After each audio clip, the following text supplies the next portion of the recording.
Hola amigos, bienvenidos a este tiempo de la radio dedicado a la historia. Tras la muerte de la reina María Isabel de Braganza el 28 de diciembre de 1818, el problema sobre la descendencia del rey Fernando VII seguía sin resolverse. Recordemos, como ya he comentado en audios anteriores, que esta era su segunda mujer, y en ninguno de sus dos matrimonios anteriores había dejado descendencia, para alegría de su hermano Carlos Isidro, que se convertiría en rey a la muerte de Fernando de no haber descendencia masculina.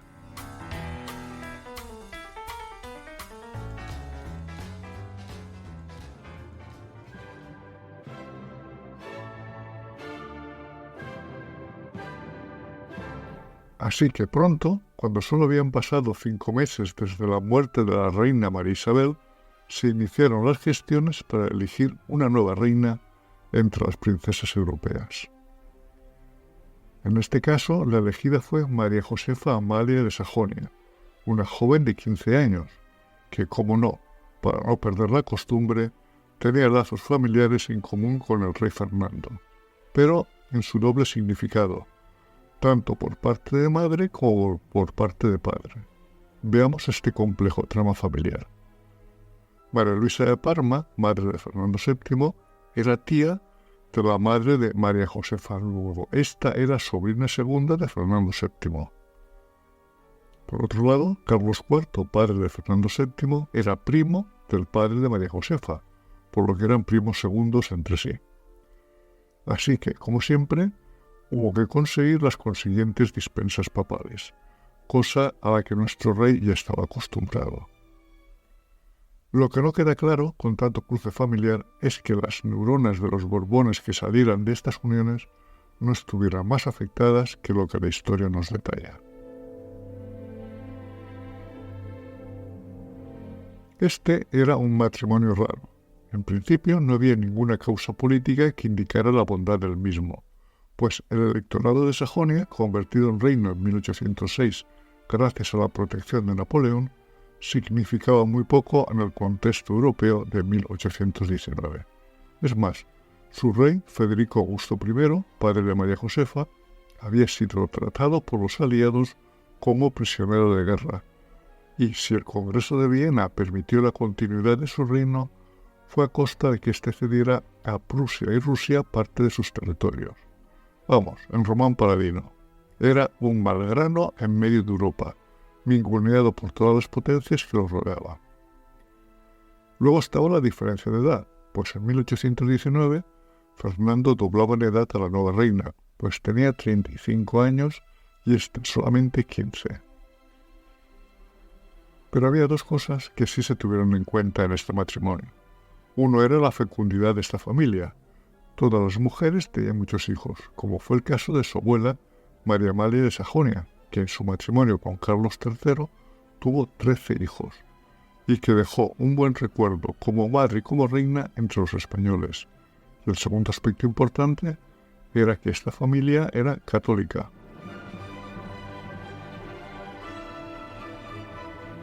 Así las cosas, se iniciaron las correspondientes gestiones para determinar las condiciones del tratado matrimonial que se firmaron el 2 de junio de 1819, celebrándose la boda por poderes el 28 de agosto.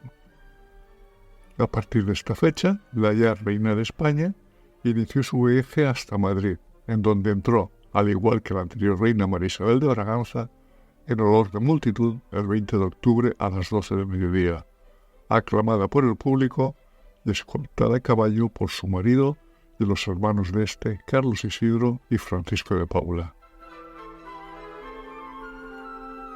A partir de este momento, veamos la situación que se presenta. Tenemos una joven reina, no tenía aún 16 años, cuando llega a Madrid, en un entorno completamente ajeno al vivido por ella hasta ese momento.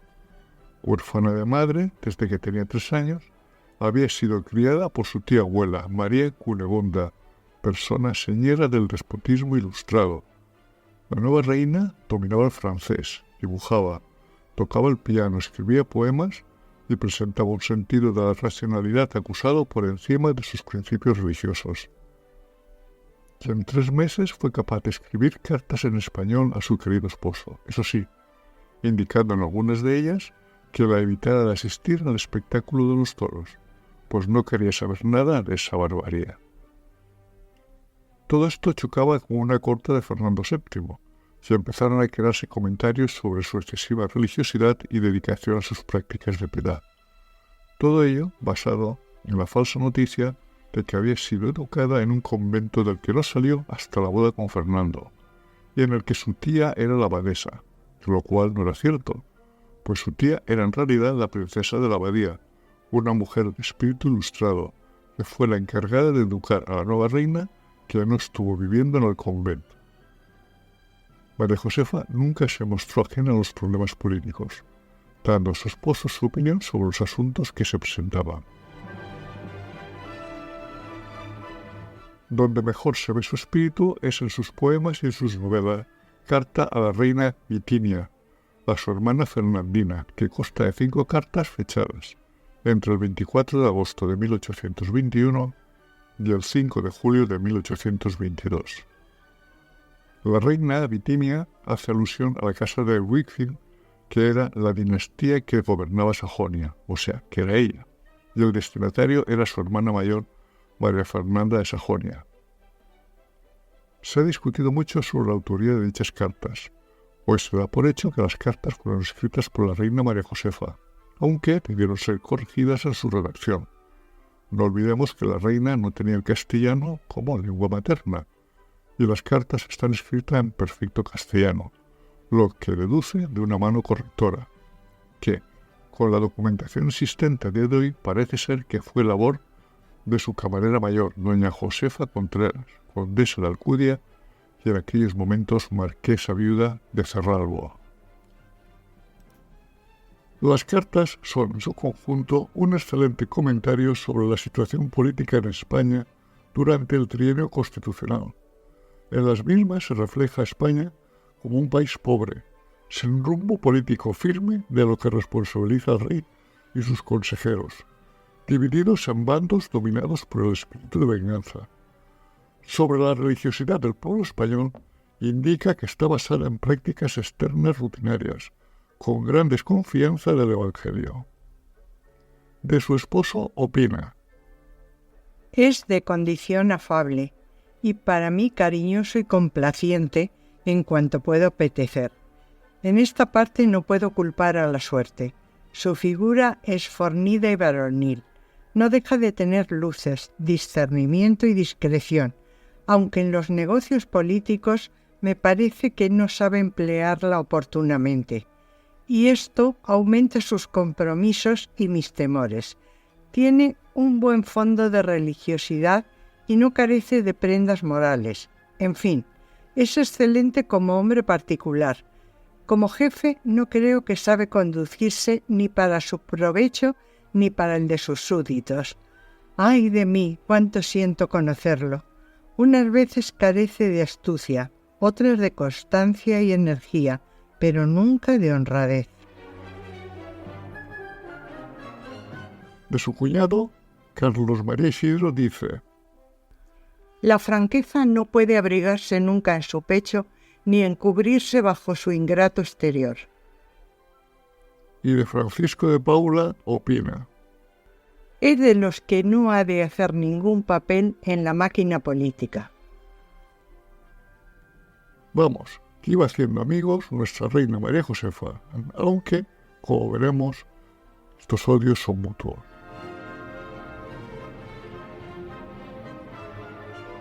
Durante los casi 10 años que estuvo la reina en España, fue incapaz de quedarse embarazada, lo que originó, cuando la reina ya había fallecido, una serie de rumores sobre las relaciones sexuales que mantenía la pareja, hasta el punto de que se comentaba de que la reina obligaba a Fernando a rezar un rosario antes de mantener relaciones sexuales. El origen de esto hay que buscarlo en el marqués de Villaurrutia, que comentaba que ante la propuesta de buscar una nueva princesa para el príncipe, puesto que María Josefa había fallecido sin descendencia, y proponerle al rey alguna alemana, el marqués contaba que éste exclamó: «¡No más rosarios!». También Prosper Mérimée, después de la muerte de la reina, envió una carta a su amigo Stendhal a finales de 1830 en la que contaba el primer encuentro sexual entre Fernando y María Josefa, detallando que al entrar el rey en la habitación de la reina, ésta salió despavorida del lecho al ver su miembro viril, delgado como una banda de lacre en la base, grueso como un puño en el extremo y largo como un palo de billar. El rey abandonó furioso la habitación y llamó a la esposa del infante don Carlos y a la camarera mayor para que aleccionaran a la reina sobre sus deberes conyugales. Una vez convencida esta, la joven esposa dejó de ofrecer resistencia, pero sigue detallando la carta. Al primer esfuerzo del rey por abrir una puerta, se abrió la de al lado de forma natural, y se ensuciaron las sábanas de un color muy diferente al esperado en una noche de bodas. Fernando VII salió de la alcoba lanzando improperios y durante 8 días no tocó a la reina. Este relato pudo no haber sucedido, ser simplemente una especulación de su cuñada, la esposa de Carlos Isidro, María Francisca, muy interesada en desacreditar a Fernando VII para gloria de su marido, que heredaría el trono si no hubiera descendencia masculina.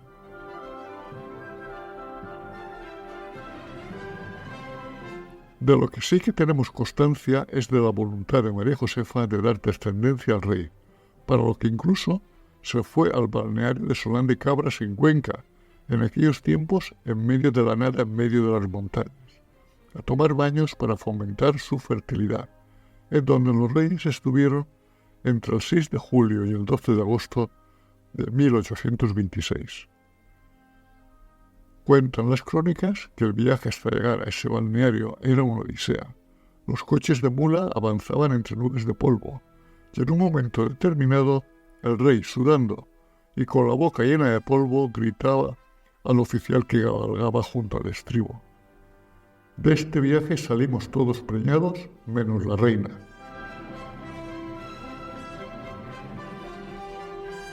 Resignada y hastiada de tantos intentos para dar descendencia a la corona de España, en algún momento decidió dejar de tener relaciones sexuales con el rey, quizá aconsejada por su confesor, el obispo Ramírez de la Piscina.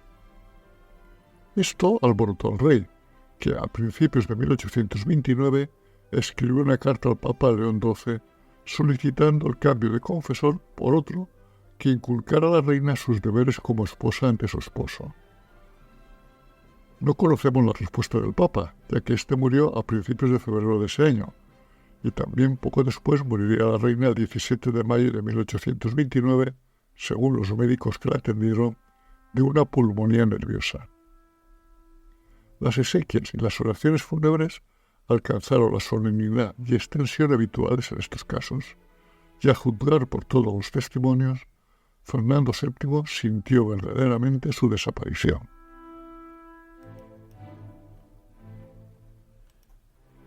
Solamente 2 semanas después del fallecimiento de María Josefa, ya estaba Fernando pensando en un nuevo matrimonio, para desdicha de su cuñada María Teresa, que se había hecho ilusiones de ver a su marido Carlos Isidro como rey. La primera en mover ficha fue su hermana Carlota Joaquina, ofertando a su hija María Teresa, princesa de Beira, con la seguridad de que podrían tener hijos. También se barajaron otras candidatas, entre ellas las hijas del rey de Cerdeña, Víctor Manuel I, casado con María Isabel de Borbón, hermana de Fernando. Eran María Ana y María Cristina, y una princesa de Baviera. La decisión la tomó el propio rey, quien dijo: «Otras veces me han casado y ahora me caso yo». Sobre la princesa de Baviera fue a la que se le atribuye que dijo el rey aquello de «más rosarios no». De las princesas portuguesas debía estar harto, pues la tenían a la corte hasta en la sopa, sus cuñadas, sus hermanas, Carlos Joaquina, sus sobrinas, que vivían a la corte tras la muerte del rey de Portugal. Así que se inclinó por una hija de Víctor Manuel I y eligió a María Cristina. No se sabe con certeza la causa de la elección, pero todo parece indicar que fue por su aspecto físico. Empezaron los preparativos de la boda, con el consiguiente dispensa papal, pues era antisobrina. Y el 11 de diciembre de 1829, la reina hizo su entrada en Madrid, acompañada por sus padres, como sucedió con las reinas anteriores, en olor de multitud, declarándose 5 días de festejos por el pueblo. No faltó de nada. 10 millones de reales dispuso Fernando para agasajar a la novia con vestidos, zapatos, medias, abanicos, botas, productos de tocador y hasta 6 libros de misa y oraciones. Pero la salud del rey no era muy buena. Aparte de sus problemas de gota, empezaron a aparecer síntomas de la arteriosclerosis, que finalmente le causó la muerte. A sus 45 años, era un hombre muy grueso, calvo, con dificultades para moverse, presentando un aspecto avejentado, una verdadera momia para una joven de 23 años. A primeros de marzo de 1830 la reina quedó embarazada, hecho muy mal recibido por don Carlos Isidro y su mujer, pero que ilusionó enormemente a un enfermo Fernando VII, que todo le parecía poco con tal de agradar a su esposa, hasta el extremo de que si quería lechugas de Murcia, el rey mandaba a un propio Murcia a recoger lechugas para la embarazada. Y las cosas siguieron pintando mal para don Carlos Isidro y su entorno, pues el 29 de ese mes, Fernando VII firmó la pragmática sanción, por la cual dio fuerza legal al acuerdo de las Cortes de 1789 que derogaba la ley sálica, introducida en España por Felipe V, el primer rey Borbón, el 17 de mayo de 1713. Quedaba restablecida la antigua legislación castellana sobre sucesión a la corona, según la cual el mismo grado y línea tenía preferencia a los varones sobre las mujeres, y las mujeres sobre los varones de línea o grado posterior. Vamos, en pocas palabras, quedaba igual el sexo que tuviera el embarazo de María Cristina, pues el príncipe Carlos Isidro quedaba fuera de toda posibilidad de heredar el reino.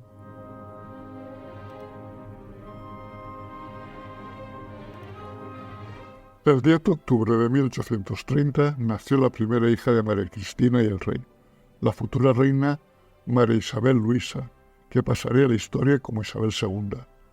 Y teniendo en cuenta la derogada ley sálica, el rey ordenó se le dieran los honores como príncipe de Asturias, por ser su heredera y legítima sucesora de su corona, mientras Dios no le concediera un hijo varón. No cabe duda de la ilusión que representaba para el rey tener ya descendencia, aunque no fuera un varón. La reina volvió a quedar embarazada en mayo de 1831, y aunque todos deseaban que fuera un varón, el 30 de enero de 1832 nació una niña a la que pusieron por nombre María Luisa Fernanda.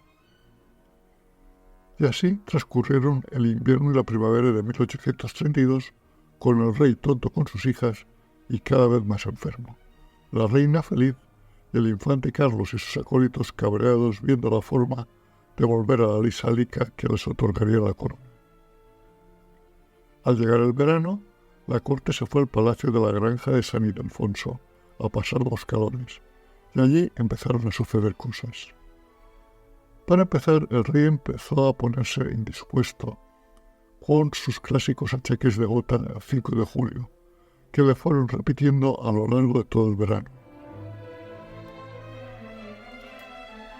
A primeros de septiembre, con los primeros fríos, se nos constipó y se complicó su salud de tal manera que su vida se puso en riesgo según los médicos que la atendían, y le fue administrada la extrema unción ante un desenlace fatal. A partir del 13 de septiembre, la reina María Cristina no se ausentó de los pies de la cama en la que estaba su marido.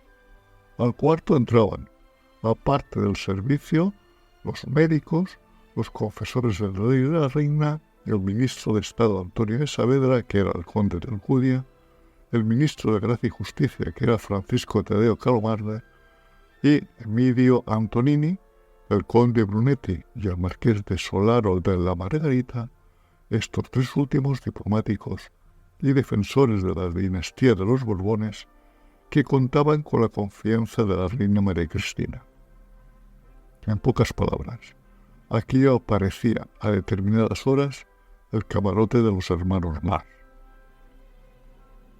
Entre todos, especialmente por parte de los defensores de la dinastía borbónica y con el visto bueno de los ministros de Gracia y Estado, fueron convenciendo a María Cristina de la necesidad de volver a la ley sálica, y para ello le magnificaron la negativa de su cuñado Carlos Isidro, dando a entender que sus partidarios eran muchos más que los que pudieran defender a su hija María Isabel, y que, de no aplicarse la ley sálica, podría estallar una guerra civil que acabará con su vida y la de su hija. Además, para reforzar sus ideas, le contaron lo que había sucedido en Inglaterra y Francia, en que, aprovechando estos enfrentamientos, los liberales habían originado una revolución que infectaría a toda Europa y, de ser Carlos Isidro el rey, esto se atajaría de raíz. Así que tenemos a nuestra María Cristina con el dolor de ver a su marido postrado en el lecho más allá que acá, con poca experiencia política y con la presión de unos cuantos en los que confiaba que le pedían ceder los derechos a reinar a su hija a cambio de salvar la monarquía. Eso sí que es una confabulación. Así que cedió, y tanto el ministro de Gracia y Justicia como el ministro de Estado corrieron para preparar la documentación que aboliera la pragmática sanción y volver a la ley sálica, no fuera el caso de que el rey Fernando se muriera antes de firmar. Y Fernando firmó, dicen que no en un muy buen estado de salud, y yo creo que sin leer el documento, el 18 de septiembre de 1832. Inesperadamente, el rey, en vez de morirse, pues resucitó, fue un milagro. Y el 21 de septiembre el rey se recuperó y cuando se enteró de la jugada, le faltaba tiempo para maldecir a todos los personajes que habían confabulado contra su voluntad. Y el 1 de octubre cambió prácticamente a todo el gobierno, al que puso como deberes 3 actuaciones prioritarias. Dilucidar la responsabilidad de lo ocurrido en el mes de septiembre, neutralizar los apoyos con que contaba su hermano Carlos Isidro y resolver el problema creado por la derogación de la pragmática sanción de 1830. Y así, el 31 de diciembre, mediante una declaración, el rey decretó la vigencia de la pragmática sanción ante el gobierno y las máximas autoridades del país, tanto civiles como militares y eclesiásticas, pero con ausencia del resto de la familia real. En esa declaración destacamos frases como que la derogación la había firmado en estado de perturbación y congoja en momentos de agonía por su grave enfermedad, que no era consciente y que se sentía traicionado por hombres desleales que cercaron su lecho. Para asegurar completamente a su hija como heredera del trono, el 20 de julio de 1833, en la iglesia de los Jerónimos en Madrid, se procedió a la jura de la infanta Isabel como princesa de Asturias. Este juramento fue la última celebración pública de Fernando VII. Unos meses después, el 29 de septiembre, moría, dejando su vida como reina regente, a su hija de 3 años como futura reina y a un país en guerra civil.